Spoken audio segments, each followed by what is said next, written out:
Muli po mga kapatid, nandito naman po ang inyong lingkod, ang lingkod ng ating Panginoon na bumabati sa inyo ng isang mapagpalang umaga sa ating lahat. Ngayon po ay pag-uusapan natin ang patungkol po o may titulo tayo na pag-uusapan sa umagang ito na Come to Jesus before the harvest ends. So ibig sabihin, ito mismo yung pag-aani, ito mismo yung pagbabalik loob natin o ito mismo yung pagtanggap natin sa ating Panginoong Hesus bilang Lord and Savior ng ating buhay. Sapagkat lahat ng bagay alam naman natin may katapusan. Kung titignan po natin o maunawaan natin yung tinatawag natin sa Biblia o mga ibang aral ng ating mga kapastoran about 7 dispensation, ito po ay nakapaloob doon mga kapatid. Magmula po doon sa pagitan ng tinatawag nating rapture, then hanggang sa pagbabalik ng ating Panginoon, sa pagitan po noon, yung nandun po yung nakapaloob yung tribulation na sinasabi sa atin. So ibig sabihin, tanggap natin na ang ating Panginoong Hesus ay babalik sa takdang panahon. At ang Diyos Ama po ang nakakaalam ng bagay na yan, hindi po ang tao. At ultimo, ang ating Panginoong Hesus ay binanggit niya ito sa kanyang mga salita. Ulitin po natin, ito po ay may kinalaman doon sa kung paano tinatanggap natin ang ating Panginoong Hesus. Come to Jesus before the harvest ends. So bilang panimula, atin pong pag-aralan yung ating susing talata o scriptures na matatagpuan po sa Psalms 90, 1-6. Ito po ang binabanggit dyan, ano? Pero bago po yon, bago ko basahin ang talatang iyon, sa atin bilang tao, mga kapatid, kung titingnan natin dito, every now and then, each of us needs to sit back and look at our life in its entirety. Yung totality ng ating buhay. Kung minsan, kailangan pag-aralan natin ano bang meron doon sa naging buhay natin magmula nung tayo ay kabataan na nagkaisip hanggang sa kasalukuyan. How long or how short is it? What is it like? What is it for? Ano ba ang na-accomplish natin? Ano ba yung mga narating natin? Minsan iyan ang ating napapag-aralan. Pero sa mata ng ating Panginoon, kung hindi natin kilala ang ating Panginoong Hesus at ang ating Panginoong Diyos, kapatid, masasabi natin na wala pa tayong nararating when it comes to believing Jesus Christ as our Lord and Savior. Doon po sa ibaba, meron po tayong katanungan doon. Kung titingnan po natin, kung darating daw ba ang edad natin doon sa tinatawag nating ripe old age. Ibig sabihin, yung malapit na yung katapusan natin sa mundo. How old would you like to be? Ilang taon bang gusto mo? Ilang taon bang ipinapanalangin mo? Pero tandaan natin, ang panalangin sa Diyos, mga kapatid, ay merong proseso yan. Hindi ka basta nananalangin. Mamaya matatalakay natin ang ibig kong sabihin. What would you like to achieve by such time? Ano na ba ang narating mo doon sa mga taon na yon? Halimbawa, ikaw ay nangarap, ikaw ay nanalangin sa Panginoon na ang gusto mong edad ay 60, 70, 80, 90, 100. Ano ba dapat ang narating ng tao? Yun ba ay may kinalaman kung anong accomplishment natin dito sa mundo? Ito ba ay may kinalaman kung ano yung mga naipundar natin? At ito ba ay may kinalaman kung paano iiwan natin yung mga susunod na henerasyon? Ano ba yung pinakamagandang pamana ang pwede nating iwanan sa kanila? Pero bago po natin natalakayin yan, unahin na po natin muna yung ating scriptures na ating pagbubulay-bulayan ngayong umaga. Yung verse 1 and 2 ng Psalms 90, 1-6, ito po ay may kinalaman doon sa the shortness of life, of our life. How did we view of God? Dito natin makikita, ano ba ang Diyos para sa atin? Gaano ba kahaba lamang ang buhay ng tao? Ang sabi dito sa talatang 1, Panginoon naming Diyos, Ikaw ang aming tahanan, buhat pa ng simulang lumitaw ang aming angkan. So, inabutan na natin. Sa talatang 2, wala pa ang bungang bundok, hindi mo pa nilalang, hindi mo pa nililikha, itong buong daigdigan, ikaw noon ay Diyos na, pagkat ika'y walang hanggan. So makikita natin dito kung paano ganon kamakapangyarihan ang ating Panginoong Diyos, mga kapatid.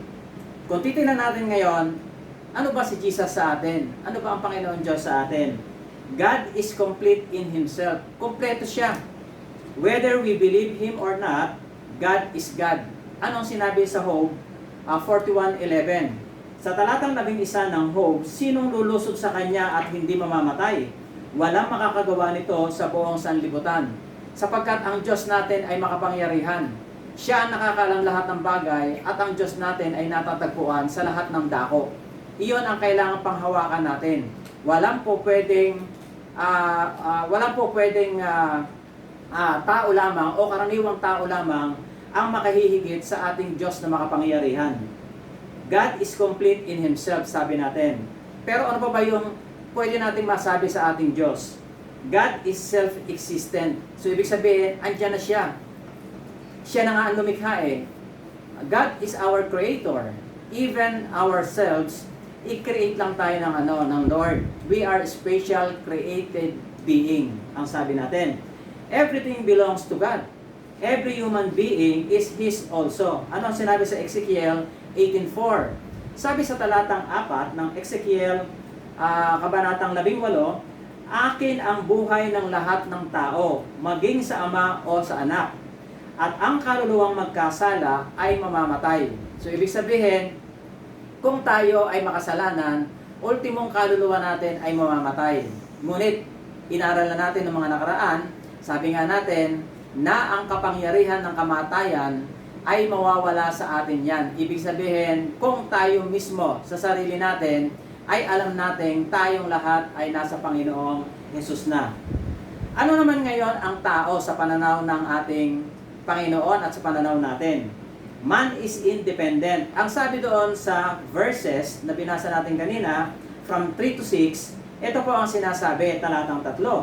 Yaong taong nilikha mo'y bumabalik sa alabok. Sa lupa ay nagbabalik kapag iyong iniutos. Talatang 4, ang 1,000 mga taon ay parabang isang araw sa mata mo, Panginoon, isang kisap mata lamang, isang saglit sa magdamag na ito ay dumaraan. Talatang 5, ang tao ay pumapanaw na parang mong winawalis, parang damo sa umagang tumutubo o tumubo sa panag-inip. Talatang 6, parang damong tumutubo, may taglay na bulaklak. Kung gumabi, nalalantat bulaklak ay nalalagas. Ganon lamang mga kapatid, ang tao. Ibig sabihin, yung ikli ng buhay ng tao dito sa mundo ay hindi po pwedeng ikumpara kung papaano ang Diyos ay nandyan na noong panahon pa na hindi pa nililikha ang ating sanlibutan. Ngayon, makikita natin na kung ano yung layo natin sa Diyos. Pero, binigyan niya tayo ng pagkakataon upang makalapit sa Kanya sa pamamagitan ng Kanyang anak mismo, ang ating Panginoong Jesus, mga kapatid. Sa Ecclesiastes, inulit ito mga kapatid. Ecclesiastes 12:7, 13, and 14, inulit ito sa talatang 7. At ang alabok ay mauuwi sa lupa gaya ng una.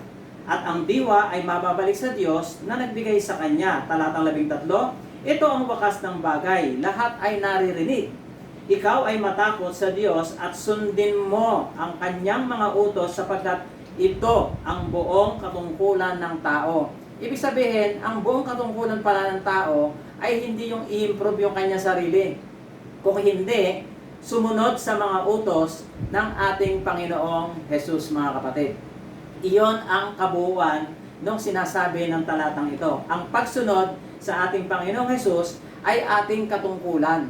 Hindi natin po pwedeng sabihin na matalino ako, mayaman ako, o ano paman, sapagkat alam pa rin natin na tayo ay galing lamang sa alabok at sa alabok tayo ay babalik. Kung paano hubad tayong dumating dito sa mundo, ay hubad din tayong pupunta at haharap sa ating Panginoong Hesus. Ibig sabihin, wala tayong po pwedeng dalin sa ating mga naipundar na yan. Pero, siyempre sa pumumuhay ng tao, kaya may mga bagay na sinasabing doon sa John 1:17, lahat ng mga kaloob mabuti, lahat ng kaloob na mabuti ay galing lahat sa ating Panginoon. Ibig sabihin, pag ipinagkaloob sa atin yan sa pamamagitan na tayo ay nananampalataya, iyan ay galing sa Diyos, mga kapatid.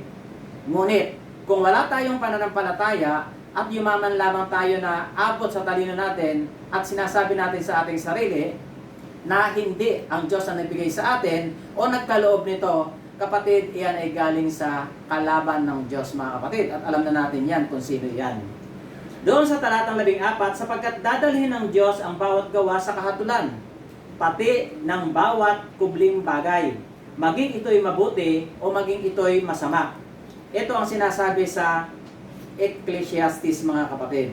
Ngayon, ano ba yung sinasabi sa atin dito at ano muna yung binibigyan natin ng point dito sa part na ito ng ating introduction? Ibig sabihin, mga kapatid, yung shortness, life of a man. Ibig sabihin, napakaikli ng buhay lamang ng tao. Kung titingnan natin, lahat tayo ay mamamatay. Alam natin yan. Death is inevitable. Ibig sabihin, lahat tayo mamamatay. At pag tayo ay namatay, alam natin na lalagyan lamang tayo ng tinatawag nating tombstone o yung lapida. At pag sinabi nating lapida, ito lang ang makikita sa atin. Ang karaniwang nakasulat sa mga lapida ay makikita natin dito sa ating slides na pinipresent. RIP, SLN, Family Remembrance, In God's Care, The Lord is my Shepherd, in loving memory of, always in our hearts, we love you always, or verses from the Bible, iyon ang inilalagay nila, mga kapatid. At dito makikita natin kung papaano, ano ba ang kahalagahan, bakit natin isinama yung ganito. Kung titignan ngayon natin, yung tinatawag nating epitaph o lapida, mga kapatid, this is an inscription on a tombstone or monument in memory of the person or dead person buried.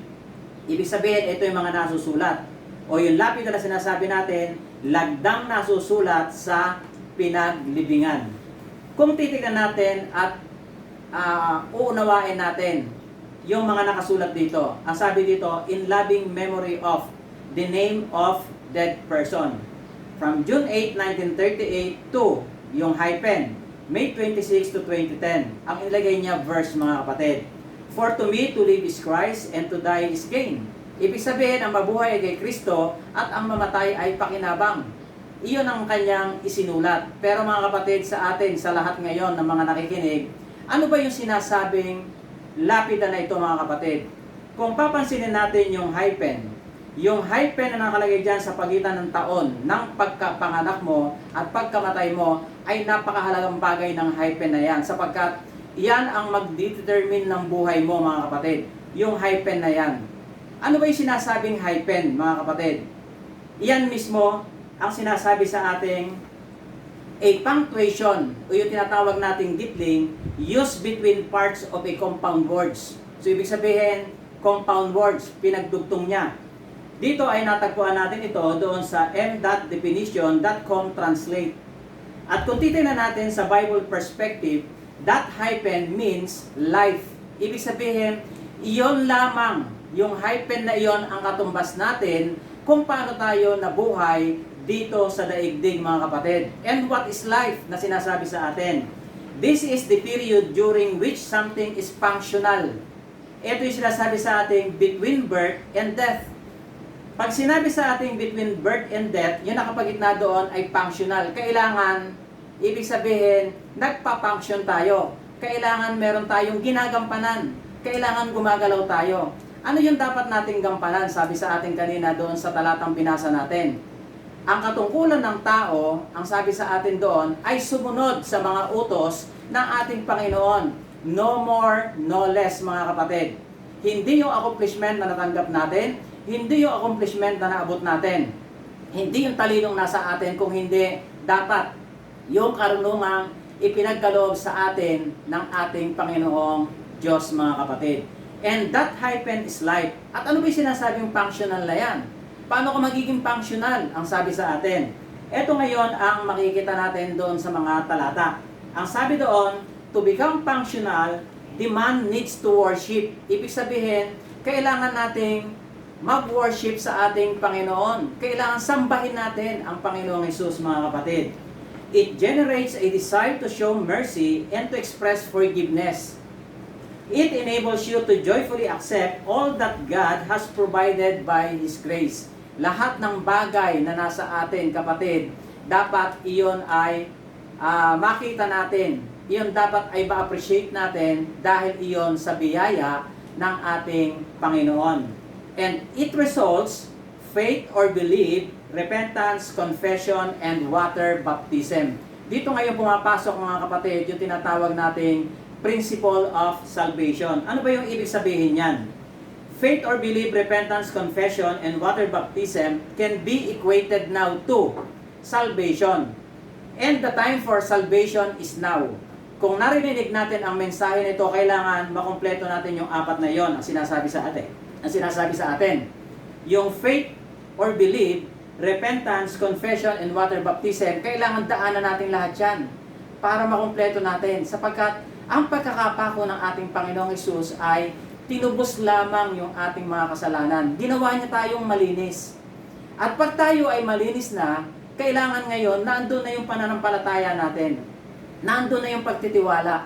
Andun na yung tatanggapin natin tayo ay makasalanan. Naandun na yung ipahayag natin yung ating kasalanan at daraan tayo sa tinatawag na water baptism sapagkat ito ay utos. Even Jesus Christ, ginampanan niya kung ano yung nasa Biblia. Siya ay nagpa-water baptism. And from that time forward, mararanasan ngayon natin yung baptismal of Holy Spirit na tinatawag sa atin. Susunod iyon, maaaring after water baptism, maaaring in process, maaaring isang buwan, isang taon, mararanasan ngayon natin yung tinatawag nating Holy Spirit na nasa atin. At alam naman natin kung ano yung Holy Spirit na sinasabi sa atin. The time for salvation is now, kapatid. To all my brethren in faith, kung sino pa yung medyo nag-aalanganin, doon sa mga non-believers, you need this for your own salvation. Individual ang salvation, mga kapatid. Tandaan natin yan. Not tomorrow, sabi sa atin, not after this year, not after you accomplish many things in life. Now, ang sinasabi sa atin dito, ngayon na. A time to be saved demands a message of salvation. Message from Minister of the Gospel. Katulad ng ipinahayag ko ngayon, kailangan maunawaan natin ito at pag-aralan natin kung ano yung mga sinasabi ko na nasa Biblia mismo. Tanggapin natin na tayo ay may kasalanan. We are sinners. From Romans 3:10-12, sabi sa talatang 10, ayon sa nasusulat, walang matuwid, wala kahit isa. Ibig sabihin, huwag mo sasabihin, ikaw ang pinakamatuwid, ikaw ang pinakamabuti, at ikaw ang aakyat sa langit. Walang ganon. Ibig sabihin, mga kapatid, maliwanag ang sinasabi ng Romans 3:10-12. Talatang 11, walang nakakaunawa, walang naghahanap sa Diyos. Maraming bagay, maraming tao ngayon na hindi basta nakapaloob ka sa isang relihiyon ay ligtas ka na, ay nasa Diyos ka na. Hanapin mo kung sino ang totoong Diyos. Hanapin mo kung sino talaga ang dapat mong panaligan, ang dapat mong sambahin. Sa talatang 12, binanggit dito, ang lahat ay lumihis ng landas at nagpakasama, walang gumagawa ng mabuti. Uulitin natin, wala kahit isa. Iyon ang makikita natin. Pangalawa, God loves sinners and sent Jesus to die for us. Romans 5:8, sabi sa talatang 8, ngunit pinatunayan ng Diyos ang kanyang pag-ibig sa atin nang mamatay si Kristo para sa atin noong tayo'y makasalanan pa. So, ibig sabihin, this is now a principle of imputation, tinatawag, or imputed. The righteousness of Christ will be transferred to us, which is, na makikita natin na tayo ay makasalanan. And all our sins will be transferred to a righteous man. The principle of imputation, mga kapatid. Ibig sabihin, yung lahat ng kabutihan ng ating Panginoong Hesus ay ipinasa na sa atin at yung kasalanan natin ay inako niya ng lahat. Kaya kitang-kita dito sa talatang ito kung gaano kamahal ng Diyos ang mga makasalanan. Pero ito ay pagkakataon na natin. Sabi nga natin yung salvation, sinasabi natin, ngayon na, kapatid. Ngayon na ang kailangan natin doon sa salvation na sinasabi sa atin. Number 3, Jesus arose and saved those who believe. Ito na yung may faith na. Romans 10:9, talatang 9, kung ipapahayag o ipahahayag ng iyong bibig na si Jesus ay Panginoon at buong puso kang sasampalataya na siya'y muling binuhay ng Diyos, maliligtas ka. Maliwanag. Number 4, you can call upon Jesus in faith and be saved. Romans 10:13, Dahil sinabi sa kasulatan, sa talatang 13, maliligtas ang lahat ng tumatawag sa pangalan ng Panginoon. Ito na mga kapatid, yung kompleto ka na. Ibig sabihin, dinaanan mo na ngayon yung process ng salvation. Nandun na yung paniniwala, yung believe, or by faith. Then, nandun na yung confession, repentance, and water baptism. Qualified ka ngayon dito sa Romans 10:13. Pero, kung hindi, doon ka magpo-qualified sa Matthew 7:21. Ano sabi sa Matthew 7:21? Talatang 21. Hindi lahat, nakita nyo, contradict siya, dito lahat, pero sa kabila, hindi lahat ng tumatawag sa akin, Panginoon, Panginoon, ay papasok sa kaharian ng langit. Sino bang papasok sa kaharian ng langit? Kundi ang mga taong sumusunod sa kalooban ng aking Ama na nasa langit. Hindi po pwedeng relihiyon ang pag-uusapan natin dito kung hindi yung tamang relasyon natin sa Panginoong Hesus, kung paano natin sinusunod ang mga utos, sabi sa atin, o kalooban ng kanyang Ama na nasa langit. At siya mismo ang nagpapahayag sa atin yan kung ano yung mga bagay na dapat natin gawin dito sa lupa. Dahil hindi lahat ng tumatawag na Panginoon, Panginoon ay pakikinggan ng ating Panginoong Hesus. Maliwanag ang sinasabi ng talata. At maliwanag din ang sinasabi ng talata kung sino lamang ang papasok sa kaharian ng langit. Ngayon, titingnan natin. Now is the time to turn from sin to Jesus. Ano ang sinabi sa 2 Corinthians 6:2? Sa talatang 2, sapagkat sinasabi niya, sa kakaulang panahon ay pinakinggan kita. Sa araw ng pagliligtas, sinakluluhan kita. Ngayon na ang kaukulang panahon, ito na ang araw ng pagliligtas. Hindi na, sabi nga natin, hindi bukas, hindi sa isang buwan, hindi sa isang taon, o kailangan ma-accomplish muna natin ang lahat ng bagay dito sa lupa. Pag narinig natin yung mensahe na to, maliwanag ang sinasabi dito. Ngayon na ang kaukulang panahon, ito na ang araw ng pagliligtas. At iyan ay maliwanag na binanggit sa 2 Korinto, Kabanatang 6, Talatang 2, mga kapatid. Time is running out. Umiikot ang oras. Pagkaya ng mensahe ko na ito, hindi ko na po pwedeng ibalik ito at muling sabihin. Ibig sabihin, nakaraan na siya. Anumang bagay ang gawin natin, ito man ay kasalanan o mabuti, pag dumaan na yung oras na iyon, hindi mo na siya pwedeng balikan. Kung magkakasala ka lamang lagi, mga kapatid, doon ka na sa paggawa ng mabuti sapagkat iyon ang bibilangin sa atin sa pagharap natin sa araw ng paghukom. Time is running out. The clock is ticking. Life is uncertain. Walang nakasisiguro sa buhay ng tao, mga kapatid. Maaring malakas ka ngayon, maaaring kinabukasan, tayo ay wala na dito sa mundo, mga kapatid. Ano ang sinabi ng dalawang magkaibigan? Isang mananampalataya at isang hindi na nagpayaman. Noong magkita sila, ang sabi niya, pwede na akong maglingkod sa Diyos. Pero ito, binata pa lamang naglilingkod na. Nakita sila, pareho silang 60 years old na. So from 20 years old hanggang 60, naglingkod tong isa. Namuhay siya ng simple. May contentment. 40 years siyang naglilingkod. Pero yung mayaman, yumaman ng yumaman at the age of 60, ang sabi nito sa kaibigan niya, pwede na akong maglingkod sa Diyos. At pagkatulog niya kinabukasan, namatay ito. Ibig sabihin, ganon katindi ang sinasabi natin, life is uncertain and death is inevitable. Hindi natin kailangan maghintay na napakatagal na panahon bago tayo dumanas nung tinatawag nating process doon sa salvation. Anytime, pag tinanggap mo ng Panginoong Hesus, ipinahayag mo ang iyong mga kasalanan at tinanggap mong ikaw ay makasalanan.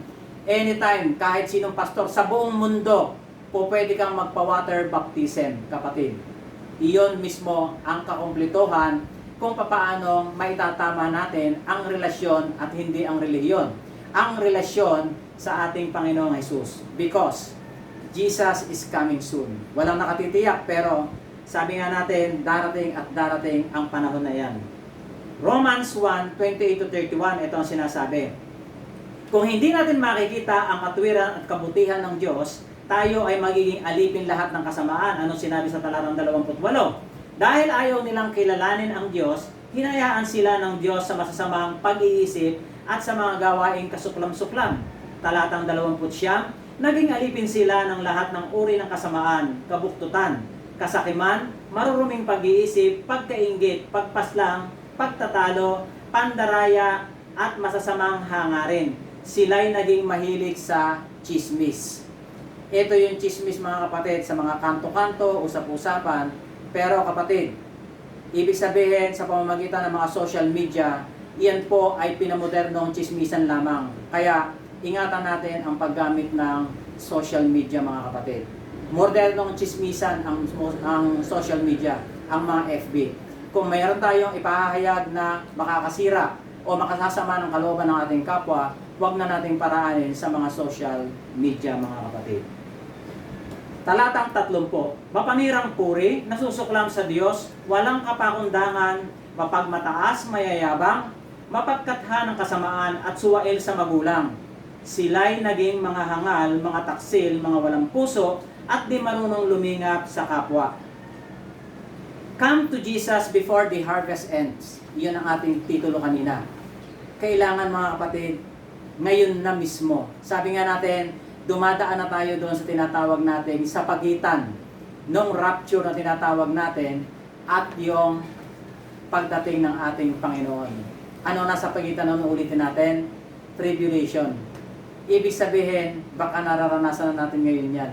Pero walang nakatitiyak. Pero doon sa 7 dispensations, makikita natin na yung pagkakasunod-sunod niya ay nangyayari. God's calling, and maybe this could be God's final call. God's calling for our lives. Ano sinabi sa 2 Timothy 2 Timothy 1, 9-10? Talatang siyam, na nagligtas at tumawag sa atin para sa isang banal na gawain. Ginawa niya ito hindi dahil sa anumang nagawa natin, kundi ayon sa kanyang layunin at kagandahang loob. Sa simula pa, ito ay binigay na niya sa atin sa pamamagitan ni Kristo Jesus. Talatang 10, ngunit ito'y nahayag na ngayon. Nang dumating si Kristo Jesus na ating tagapagligtas, winakasan niya ang kapangyarihan ng kamatayan. Maliwanag ito.